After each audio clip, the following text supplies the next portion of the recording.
अब अगर self pollination होगा तो हमको टेंशन लेने की ज़रूरत ही नहीं, क्योंकि पॉलिनेशन करवाना होगा, फिर प्रॉपर पोलन चाहिए, ये सब चाहिए, उनका हमको लोड है ही नहीं, क्योंकि वो खुद ही अपने में ही पॉलिनेशन करवा सकता है। ठीक है, तो ये जो रीज़न थे जिसके कारण मंडीप साहब ने इस पी प्लांट को सिलेक्ट किया। ठीक है, तो बेसिकली मंडीप साहब ने क्या किया कि जो टॉल पी प्लांट है और ड्रॉप पी प्लांट थे उनको आपस में ही क्रॉस खुद ही सेल्फ पॉलिनेशन करवाया, तब तक कि जब तक कि वो सिर्फ टॉल पी प्लांट ना दे उसके सीड्स।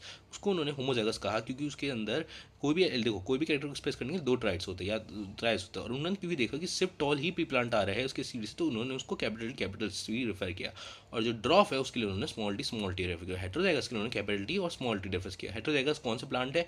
जो प्लांट भले ही टॉल है पर उनके जो ऑफस्प्रिंग्स आ रहे हैं वो कहीं ना कहीं स्मॉल आ रहे हैं, तो उनको उन्होंने हेटेरोजाइगस रेफर किया, that is capital T small T. यानी कि ये टॉलनेस तो है, क्योंकि टॉल जो प्लांट है वो टॉलनेस जो है वो डोमिनेंट है, तो वो अपना को एक्सप्रेस कर दी। पर कई जनरेशन में काफ़ी जनरेशन बाद उसको वो कैरेक्टर दिखाई दे गए जिसके अंदर ड्रॉफ प्लांट भी आ गया। इसका अर्थ ये कहीं ना कहीं उसके अंदर ड्रॉफनेस थी, तो उनको उन्होंने कैपिटल टी और स्मॉल टी रेफर किया।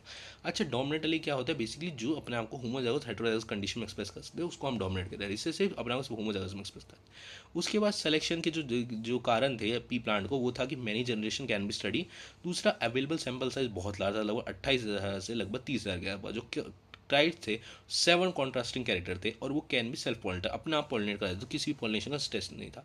तो इसलिए मंडलिप साहब ने पी प्लांट को आमतौर पर लिया था। बेसिकली अवेलेबल जो सैंपल साइज था बहुत लार्ज है, लगभग 2 या 3 महीने का लाइफ स्पैन होता है, तो इसलिए लगभग 28,000 से 30,000 के आसपास मंडलिप साहब ने पी प्लांट को लिया था। उसके बाद कॉन्ट्रास्टिंग कैरेक्टर्स जो थे वो लगभग 7 थे, तो वो बड़े आराम से उनको 7 कॉन्ट्रास्टिंग कैरेक्टर मिल गए। जैसे कि प्लांट की हाइट है तो टॉल है, ड्रॉफ है, उसके अलावा जैसे सीड का कलर है या तो ग्रीन होगा येलो होगा, और उसके बाद सेल्फ पॉलिनेशन, खुद ही पॉलिनेट करवाया था। हमको पॉलिनेशन का भी टेंशन नहीं है, पॉलिनेशन के लिए टेंशन होता फिर हमको प्रॉपर चूज़ करना होता है, बहुत पॉसिबिलिटीज होती है, तो वो ईजिली करवाया जाता है, होमोजाइगस बनना बहुत आसान है। तो ये कारण जिसके कारण मेल्डिव साहब ने पी प्लांट को लिया था।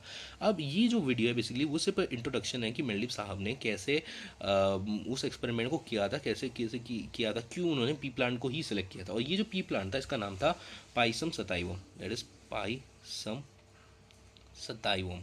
बेसिकली ये पी प्लांट का नाम है जो उन्होंने लिया था अपने स्टडी के। ठीक है, तो ये बेसिकली इस लेक्चर में हम लोग बस यही देख रहे थे कि क्या क्या उन्होंने ट्राइड्स का नाम बताया था, उन्होंने अलीज को बताया था, कैसे उन्होंने फैक्टर्स को उन्होंने रेफर किया था, वो आगे चल के हम नेक्स्ट वीडियो में देखेंगे। और डोमिनेंट रिसेसिव के बारे में पता किया, और क्यों एक्चुअल में वो पी प्लांट को ही लिया, उन सब के बारे में हम पढ़ा है। अब हम नेक्स्ट वीडियो में देखेंगे कि क्या उन्होंने एक्सपेरिमेंट किया था, क्यों उन्होंने ये रेफर किया कि कुछ फैक्टर्स जो पास ऑन होते हैं और अगली जनरेशन के अंदर वो पर्टिकुलर चीज़ को एक्सप्रेस करते हैं, उनको आगे चल के क्या कहते हैं, कैसे तो कोई क्रॉस होता है, क्रॉस देखेंगे तो ये सब मिलेगा नेक्स्ट वीडियो में। ठीक है, अभी हम लोग का बेसिक इंट्रोडक्शन था जहाँ पर उन्होंने पता किया कि क्या क्या मेल्डिव साहब ने जो बेसिक टर्मिनोलॉजी से रेफर की थी वो, और क्यों उन्होंने पी प्लांट है वो। तो मिलते हैं नेक्स्ट वीडियो के लिए, तब तक के लिए बाय।